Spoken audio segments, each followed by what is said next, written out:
So கண்டிப்பாக இந்த படம் டிடி நெக்ஸ்ட் லெவல், சந்தானத்துக்கு ஒரு நெக்ஸ்ட் லெவலாக இருக்கும்னு சொல்லி நான் இறைவனை வேண்டிக்கிறேன்.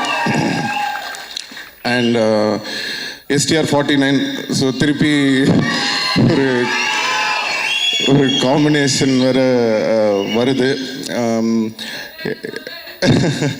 ஸோ என்னென்னா, எதுக்கு இந்த STR49 சந்தானம் அப்படின்றதுக்கு நான் சொல்லணும்னு ஆசைப்பட்றேன்.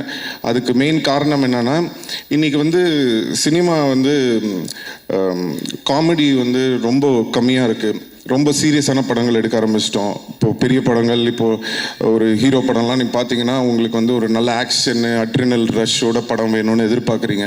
ஸோ நாங்கள் பண்ணுற படங்கள்லாம் முக்கால்வாசி பார்த்தீங்கன்னா ஆக்ஷனு, அந்த ஒரு என்ன சொல்கிறது, ஒரு அக்ரெசிவான படங்களாக இருக்குது.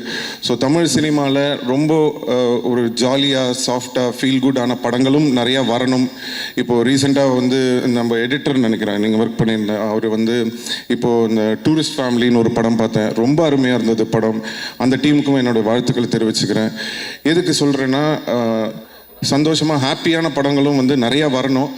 அது சந்தானம் மாதிரி ஒரு ஆளை நம்ம ரொம்ப நாளாக மிஸ் பண்ணுறோம். ஸோ அவர் படத்தில் ஹீரோவாக நடிக்கிறது மட்டும் இல்லாமல் இந்த மாதிரி ஆர்யாவோட இருக்கட்டும், இல்லை நானாக இருக்கட்டும், அவருக்கு பிடிச்ச டைரக்டர்ஸாக இருக்கட்டும், அந்த மாதிரி ஏதாவது முக்கியமான படங்கள் அவர் சூஸ் பண்ணி நிறைய படம் தமிழ் ரசிகர்களுக்காக சந்தானம் நடிக்கணும்னு நான் இந்த மேடையில் அவரை கேட்டுக்கிறேன்.